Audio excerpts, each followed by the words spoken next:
Hey guys, welcome to Continent. If you're a Kenyan, whether you are a Kikuyu, a Luo, a Kalenjin, or anywhere in Kenya, this video is for you. I made a video appreciating the resilience, the entrepreneurship, and the Matatu culture and the hustle of the Kikuyu people.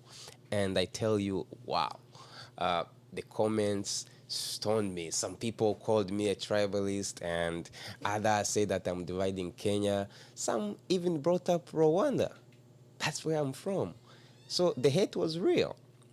Um, and so to those calling me out for celebrating Kikuyu, Kalenjin, Maasai, Luhya, or any other Kenyan community's beauty and uniqueness, look, I hear you. I hear your concern, especially after Rwanda. Um, no one wants division or any other tragedy. No one. It's terrible. But you are missing the key difference and opportunities because Rwanda was not a story of a natural tribal conflict. Because we know before colonialism, the Hutu, the Tutsi, these were largely fluid social occupational categories. And these were categories within a shared language. They spoke Kinyarwanda, the Wanyarwanda, the culture is same culture, and the kingdom. And so people could move between them. Then colonial powers, they froze them into these rigid racial ideas where they favored one group, and then post-independence, the politicians weaponized the divide into this existential us or them kind of politics. Then it became a zero-sum binary in a really tiny, centralized society.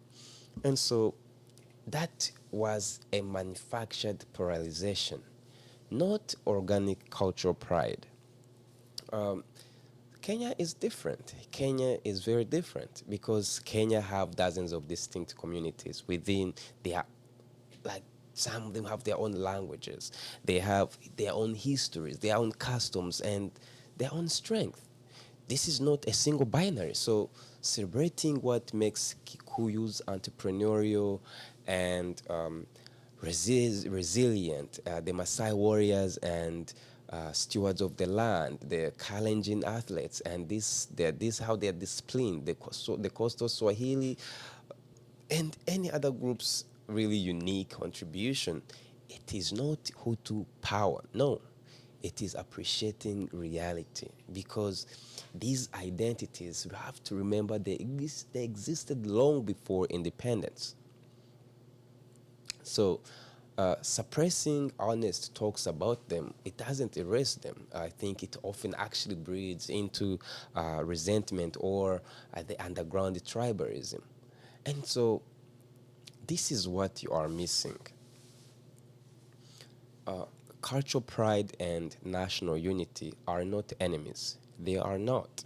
Because we know many of the world's strongest and most innovative nations are proudly multi ethnic and multicultural. Look at India, look at the United States, the Switzerland, Nigeria, your neighbor, Uganda, South Africa. All these countries, they succeed when groups contribute their best without denying who they are. And so Kenya's diversity is actually an asset because think about tourism, think about the music, the food, the sports, the entrepreneurship.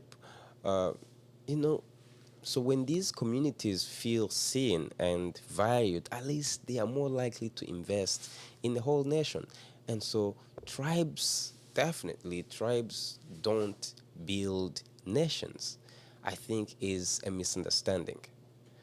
You can't just say that the tribes don't build. They do because most African nations are multi-ethnic and successful ones. They manage diversity through these inclusive institutions, the rule of law, the shared economy, and the national symbols, not by, pretending that they don't exist. No, ethnic, of course, the ethnic federalism or majoritarianism can go wrong. It's normal. It's common, but so can forced assimilation. You can't force everyone to assimilate to your culture or say one culture, one this and this. No, it is beautiful when people have different ways of expressing themselves, and culture, identity, ethnicity is one of them.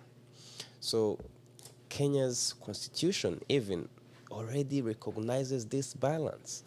So I'm just here talking about these cultures because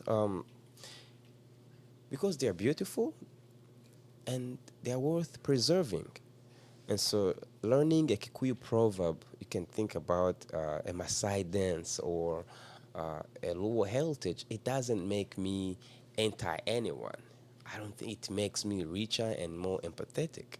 And so, all this backlash often comes from fear and not usually evidence, because Rwanda's lesson is not never discuss ethnicity. It is never let politicians turn that identity into existential hate while destroying humanity. And so we can love our roots and build one Kenya, because unity does not require uniformity. Anyways, let us celebrate what makes each community shine and compete fairly and uplift the nation together. That is not dangerous. I think that is mature. And so, for all of you who bashed me, abused me, or whatever, I hope you know my standing. And if you've liked this video, if you learned about something, please subscribe. Thanks a lot, Kenya, and all the Kenyans around the world for showing me support. Be blessed.